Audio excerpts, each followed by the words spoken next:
మర్యాదగా దాన్ని చెయ్యొదులుతావా లేకపోతే నిన్ను స్మాష్ చేయమంటావా? నా పెళ్ళ మీద నేనే చెయ్యను, నువ్వు చేయడానికి ఎన్ని గుండెలరా నీకు?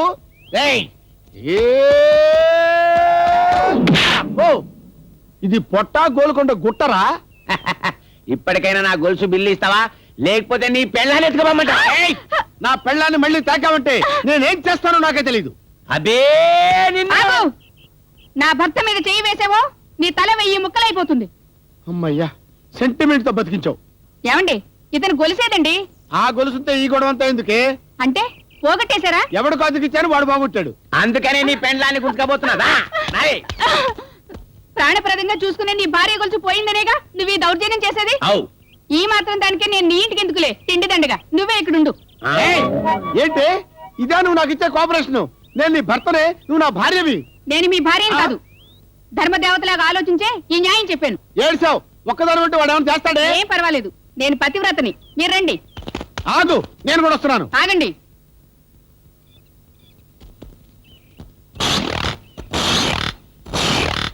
గొలుసు లేకుండా ఈ గీతలు దాటి లోపలికి వచ్చారంటే భస్మం అయిపోతారు. పదండి, అలసిపోయినట్టున్నారు.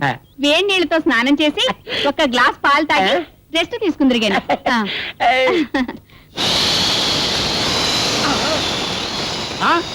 నువ్వు నిజంగా పతివ్రతవే. నేను చచ్చిపోతాను. నాకే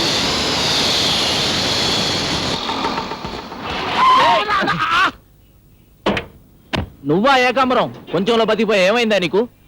ఏం చెప్పమంటావయ్యా? ఓ దరిద్రుడు పెళ్ళాం గొలుసు తాకట్టు పెట్టుకుని మధు అనే ఒక దగులుబాజీ గాడికి అద్దెకిచ్చారు.